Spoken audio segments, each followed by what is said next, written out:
ନେଇକି ଆମକୁ ଗାଳି ପ୍ରହାର କରି ତମେ ପ୍ରାଣ ନକ ବୋଲି କହିକି ଆଗେ ଆମକୁ ବେଶୀ ମାଡ଼ ଛଡ଼ା ଦେଇକି ଅଣ୍ଟ ଗଣ୍ଠି ଆପଣ ମାନେ ଦେଖି ମରିଯିବାଠୁ ଆଜ୍ଞା ଆମେ ବଡ଼ ଦୁଃଖରେ ଆମେ ଏମିତି ଚାଲି ଚାଲି ଆମର ଘାସ ପାଟିରେ ମାରି ବର୍ଷା ପାଣି ଦେଇ ପାଟିରେ ଖୁଇ ଖୁଇ ନେଇକି 2 କିଲୋମିଟର ଚଲେଇ ଚଲେଇ ନେଲେ। ଆଜ୍ଞା ଆପଣ ମାନେ ଭାବୁଥିବେ ଏଇ ଭିଡିଓକୁ ମୁଁ ଆଉ ଥରେ କାହିଁକି ପୋଷ୍ଟ କଲି ବୋଲି, ଆଉ ଥରେ କାହିଁକି ମୁଁ ଦେଖିବା ପାଇଁ ଚାହୁଁଛି ବୋଲି। ଯେହେତୁ ମୁଁ ଆଶା ମଧ୍ୟ କରିନଥିଲି ଏ ଭିଡିଓକୁ ମୁଁ ଛାଡିବା ଦ୍ୱାରା ଏତେ ଲୋକମାନେ ଏଇ ଭିଡିଓ ପ୍ରତି ମାନେ ରିଆକ୍ସନ ଦେବେ, ଏତେ ଲୋକମାନେ ସ୍ୱର ଉଠେଇବେ, ଆବାଜ ଉଠେଇବେ, ମୁଁ କେବେ ହେଲେ ଭାବିନଥିଲି।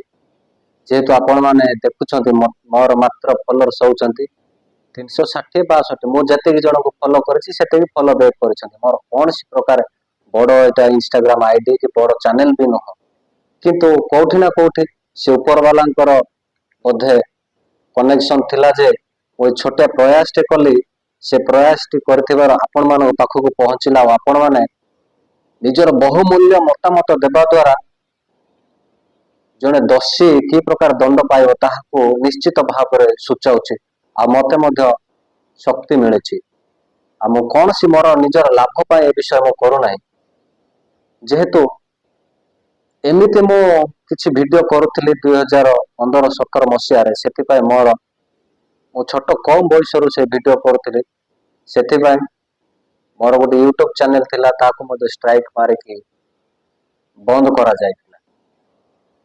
ଆଉ ଆଜି ମୁଁ ଏଇ ଭିଡିଓ ଆଉ ଥରେ କରିବାର ଉଦ୍ଦେଶ୍ୟ ହଉଛି, ଗୋଟେ ରାତି ଭିତରେ ମୋର ଦର୍ଶକ ଭାଇ ଭଉଣୀ ମାନେ 50,000 ଉର୍ଦ୍ଧ୍ବ ଏଇ ଭିଡିଓଟିକୁ ଦେଖିଛନ୍ତି। ମାତ୍ର 360 ଜଣ ଫଲୋଅର୍ସ ଥିବା ଗୋଟେ ଇନଷ୍ଟା ଆଇଡିରେ 50,000 ଉର୍ଦ୍ଧ୍ବ ଲୋକମାନେ ଦେଖିଛନ୍ତି ଏବଂ ମତାମତ ମଧ୍ୟ କମେଣ୍ଟ ମାଧ୍ୟମରେ ଦେଇଛନ୍ତି। କିଏ ଜାତିକୁ ନେଇ, କିଏ ଧର୍ମକୁ ନେଇକି ଏହିପରି ମତ ଦେଇଛନ୍ତି। ଆଉ ସେଥିମଧ୍ୟରୁ ଆମେ ନିଶ୍ଚିତ ଭାବରେ ଆମମାନଙ୍କର ଜାତିକୁ ଭଲ ପାଉଛୁ, କିନ୍ତୁ ଦୋଷୀ ଯିଏ ସେ ତ ଦଣ୍ଡ ପାଇବାକୁ ପଡିବ ନା ଆଜ୍ଞା।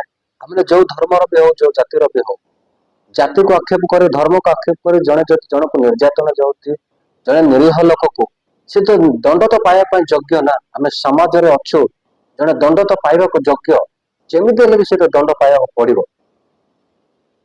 ଆଉ ତାହାକୁ ବେଶ କରି କେତେ ଜଣ ଭାଇମାନେ ରିଆକ୍ସନ ମଧ୍ୟ କରିଥିଲେ ଯେ ଏମାନେ ମିଛରେ ଅଭିନୟ କରୁଛନ୍ତି ବୋଲି। ଆଉ କେତେ ଜଣ କହିଲେ ଭାଇ ଏଇଟା କୋଉ ଗାଁର, ଆଉ କେତେ ଜଣ ପ୍ରଶ୍ନ ପଚାରିଥିଲେ ଯେ ଏମାନଙ୍କର କଣ ହେଇଛି, ଆଉ ୟାର ଆସାମୀ ପ୍ରକୃତରେ କିଏ। ସେ ସମସ୍ତ ବିଷୟକୁ ମୁଁ ଆଜି ଖୁଲମ ଖୁଲା ଭାବରେ କହିବା ପାଇଁ ଚାହୁଁଛି।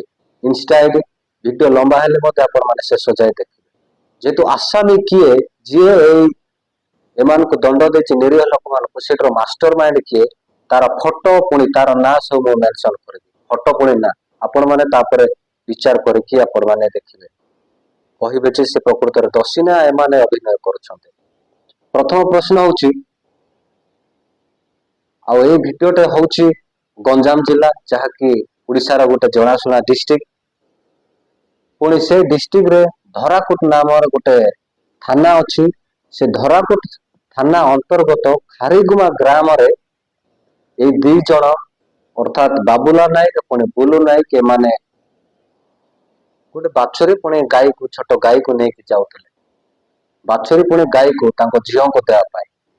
ଆଉ ସେମାନେ ହଉଛନ୍ତି 2 ଜଣ ସିଙ୍ଗିପୁର ଗ୍ରାମର ଧରାକୁଟ ଥାନା ଅନ୍ତର୍ଗତ ଖାରିଗୁମା ଗ୍ରାମରେ ଏମାନଙ୍କୁ ଅଟକା ଗଲା। ଆଉ ଏଇ 2 ଜଣ ନିରୀହ ଲୋକମାନେ ହଉଛନ୍ତି ସିଙ୍ଗିପୁର ଗ୍ରାମର।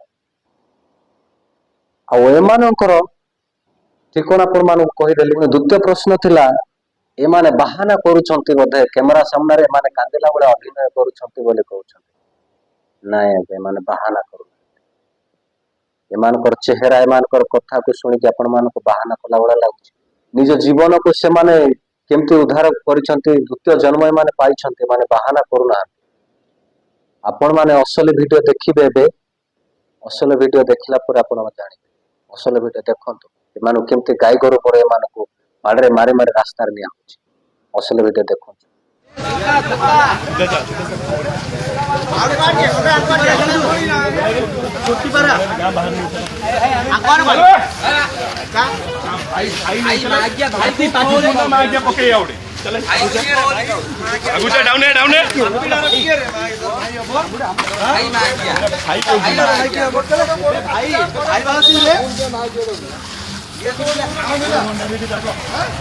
ନଣ୍ଡାଗରି ଛାଡ଼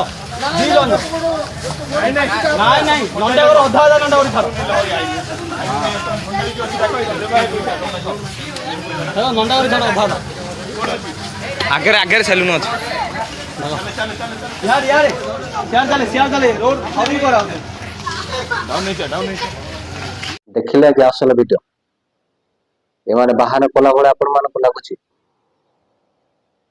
ଏମାନେ କେମିତି ବା ବାହାନା କରିବେ ଆଜ୍ଞା ଏମାନେ କେମିତି ବାହାନା କରିବେ ଏମାନେ ବାହାନା କରିନାହାନ୍ତି ଏମାନଙ୍କୁ ଧରିଲା ପରେ ପଇସା ମଧ୍ୟ ଲାଞ୍ଚ ମଗା ଯାଇଥିଲା ହଁ ଆଜ୍ଞା ଆପଣ ଠିକ ଶୁଣୁଛନ୍ତି ଏମାନଙ୍କୁ ପଇସା ମଧ୍ୟ ଲାଞ୍ଚ ମଗା ଯାଇଥିଲା ତାର ସଠିକ ପ୍ରମାଣ ମଧ୍ୟ ମୁଁ ଆପଣ ମାନଙ୍କୁ ଦେବି ଆପଣ ମାନେ ଶୁଣନ୍ତୁ କେମିତି ଲାଞ୍ଚ 30,000 ଟଙ୍କା ମଗା ହେଇଥିଲା ଏଇ ନିରୀହ ଲୋକଙ୍କୁ ଗାଁର ଜଣେ ଲୋକ ଫୋନ କରିଥିଲା ଯିଏକି ମାଷ୍ଟର ମାଇଣ୍ଡ ମୁଁ ଆଗକୁ ଦେଖେଇବି ତାକୁ ଫୋନ କରିଥିଲା ଛାଡି ଦିଅ ଭାଇ ସେମାନେ ନିରୀହ ଲୋକ ବୋଲି ସେ ନେହରା ଫୋନ କଲେ ମଧ୍ୟ ସେ 30,000 ଟଙ୍କା ଡିମାଣ୍ଡ କରିଥିଲା ଆଉ ସେମାନେ 30,000 ଟଙ୍କା ଦେଇ ନ ପାରିବାରୁ ଏମିତି ସେ କରିଛି ଏଇଠି ଶୁଣନ୍ତୁ ସେମାନେ ହ୍ୟାଲୋ ରାଜା ହଁ ଭାଇ ଏ ଆମ ଗାଁର ଲୋକ ଯାହା ଗରିବ ଲୋକ ଯାହା ଛାଡ଼ିଦେଲେ ତାଙ୍କର ହ୍ୟାଲୋ ହଁ ଆମ ଗାଁର ଗରିବ ଲୋକ ଯାହା ଛାଡ଼ିଦେଲେ ଗରିବ ଲୋକ ଯାଆନ୍ତେ ଗୋଟେ ଛାଡ଼ିଥିଲି ଆଁ ହ୍ୟାଲୋ ହ୍ୟାଲୋ ହଁ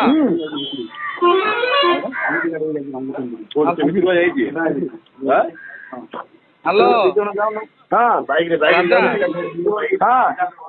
ଆରେ ଛାଡ଼ିଦେଲେ ଆମ ଗାଁର ଗରିବ ଲୋକ ଯାହା କାଣରେ ହ୍ୟାଲୋ ରାଜା ହଁ କହୁନ କ'ଣ ଏତା କରି ଛାଡ଼ି ଦେଉନୁରେ ହ୍ୟାଲୋ କ'ଣ ଖତ ବାତ ନେ ଛାଡ଼ିଦେ କ'ଣ ମାଇରେ ଯାଆନ୍ତି ହଇରାଣ କରୁଛୁ ଆଁ ତାକୁ କୁହ କହ ମୁଁ ନହେଲେ କହିଦେବି କାହିଁ କୁହ 30 ଟଙ୍କା ଆଁ 30 30,000 ହଁ ଆଁ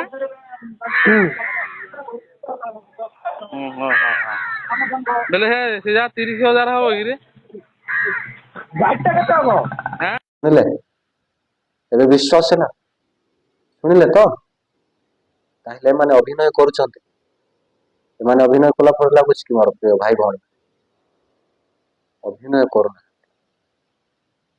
ଏମାନଙ୍କୁ ଡରେଇ ଧମକେଇ ଜାତି ନାଁରେ ଏମାନଙ୍କୁ ହଇରାଣ କରାଯାଇଛି ପଟି ଆଦାୟ କରିବା ପାଇଁ ଚେଷ୍ଟା କରାଯାଇଛି ଆଉ ଯେଉଁ ବାହୁବଳୀ ପଣ୍ଡିତ ଯିଏକି ଏମାନଙ୍କୁ ଅତ୍ୟାଚାର କରିବାର ମାଷ୍ଟର ମାଇଣ୍ଡ କରିଛି ତାକୁ ଦେଖିବେ ଆପଣ ଦେଖନ୍ତୁ ଇଏ ହଉଛି ସେଇ ରାକେଶ ସାମଲ ଆର ନା ରାକେଶ ସାମଲ ଭେଙ୍ଗିକି ନିରୀହ ଲୋକମାନଙ୍କୁ ଅତ୍ୟାଚାର କରିଛି ନାଳ ପାଣି ପିଏଇଛି ପୁଣି ଗାଈ ଗୋଠକୁ ଅଡେଇକି ନେଲା ଭଳିଆ ଏମାନଙ୍କୁ ବାଡରେ ଗୋଡେଇ ନେଉଛି ଆଣ୍ଠୁରେ 3 କିଲୋମିଟର ଚଲେଇଛି ମୁଣ୍ଡ ଖୁରେଇବା ପାଇଁ କହିଛି ଘାସ ପାଟିରେ ଖୋଇକି ଏମାନଙ୍କୁ 3 କିଲୋମିଟର ଚଲେଇଛି ଇଏ ହଉଛି ସେ ଆରି ନେତୃତ୍ୱରେ ଏମାନଙ୍କୁ ଅତ୍ୟାଚାର କରାଯାଇଛି ଏବେ ଆପଣ ମାନେ କୁହନ୍ତୁ ଏମାନେ କ'ଣ ଅଭିନୟ କରୁଛନ୍ତି ଜାତି ଧର୍ମ ନାଁରେ ଅତ୍ୟାଚାର କରାଯାଉଛି ଏମାନଙ୍କର କ'ଣ ଦୋଷ ଆଜ୍ଞା ନିଜର ପେଟ ପୋଷିବା ପାଇଁ ଯେକୌଣସି ଉପାୟରେ ଏମାନେ ପେଟ ପୋଷୁଛନ୍ତି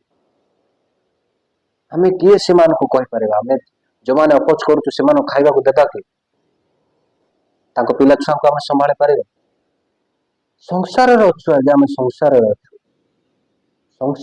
ଆମେ ସେ ଯେମିତି ମଣିଷ ଆମେ ସେମିତି ମଣିଷ କାହିଁକି ଆମେ ଜଣଙ୍କୁ ଅତ୍ୟାଚାର କରୁ ତେଣୁ ଆପଣ ପ୍ରଶ୍ନ ପଚାରିଥିଲେ କିଏ ସେ ଏମାନଙ୍କୁ ଇଏ କରିଛି ଦେଖିଲେ ଆପଣ ନିଜେ କମେଣ୍ଟ ମାଧ୍ୟମରେ ଆପଣ ନିଜେ ତାଙ୍କୁ କ'ଣ ଦଣ୍ଡ ଦେବା ଉଚିତ ଆପଣ ମାନେ ନିଜେ ନିର୍ଦ୍ଧାରଣ କରନ୍ତୁ ଧନ୍ୟବାଦ।